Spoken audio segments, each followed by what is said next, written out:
Donc François Gabard, vous avez pris le départ du Vendée Globe en 2012. Oui. Vous étiez présent aussi sur le village en 2016. Oui. Est-ce que vous aviez imaginé qu'un jour un départ c'est pourrait vrai. se faire dans ce genre de conditions? C'est vrai qu'il y a 8 ou 4 ans, c'était difficile. La veille du départ, à 24 heures et quelques minutes, là, à 24 heures du départ, être ici sur le ponton avec aussi peu de monde, c'était peu probable.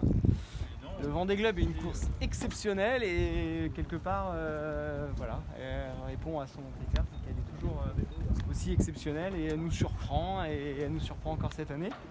En tant que skipper, comment vous auriez vécu, vous, un départ comme celui-là, avec un confinement presque une semaine avant le grand départ et puis une descente du chenal déserte? Alors, les skippers, confinement, pas confinement, ils sont un peu dans leur bulle de toute façon dans les jours qui précèdent le départ. Après, ça ne veut pas dire qu'ils n'ont pas beaucoup d'interaction avec le public, ce qui est normalement le cas et ce qui de fait n'est pas le cas là. Moi, le Vendée Globe, je l'ai fait qu'une fois, hein, donc quelque part, j'aurais été dans ces conditions. Je pense pour les bisutes, ils n'ont pas d'éléments de comparaison. Il y a probablement de la déception parce que il n'y a pas cette magie, il n'y a pas cette effervescence très populaire qu'il y a en temps normal.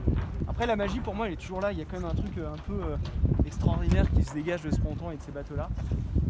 Et donc voilà, la magie elle est toujours là. Et surtout, la course, elle part. Et ça c'est quand même génial dans les situations dans lesquelles on est, avoir un événement de cette ampleur qui marche, qui fonctionne, le départ va être donné demain à 13h et ça, je pense que tous les marins peuvent s'en réjouir. Il peut y avoir en effet un peu de surprise par rapport à ce qu'on a l'habitude de voir, mais voilà, on va, à partir de demain soir, ça va presque être comme normalement.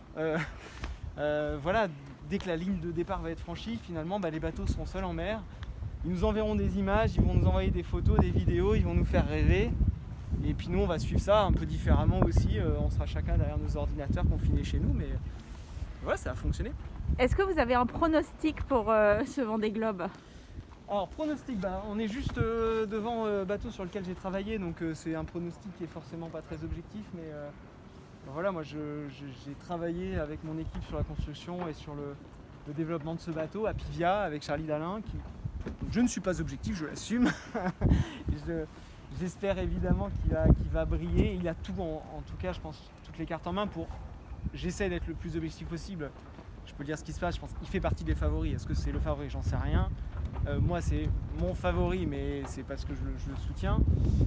Et en tout cas, voilà, il fait partie a priori du groupe des favoris, mais il y en a forcément plein d'autres. Charal juste devant, Initiative, bref, il y a plein de super bateaux et c'est ça qui fait que la course va être géniale, c'est que il y a plein de bateaux qui peuvent jouer la gagne et la course va être fabuleuse à suivre. Et enfin, quelques souvenirs marquants de votre propre Vendée Globe en 2012? Meilleurs moments les plus difficiles? Il y en a un paquet et c'est l'accumulation d'émotions très très fortes et très intenses qui font la magie de cette course.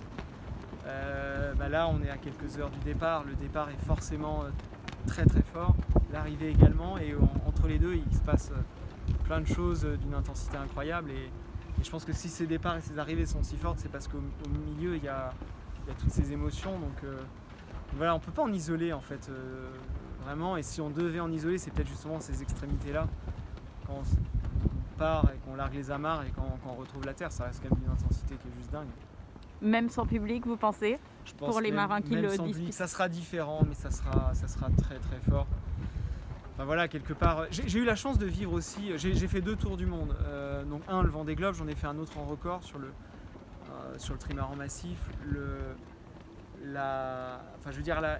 Donc quand on part en record, c'est pas prévu, donc il n'y a personne, il n'y a pas de public. Enfin, sur le ponton, il y avait l'équipe plus quelques proches, il devait y avoir 15 personnes. Donc on est dans une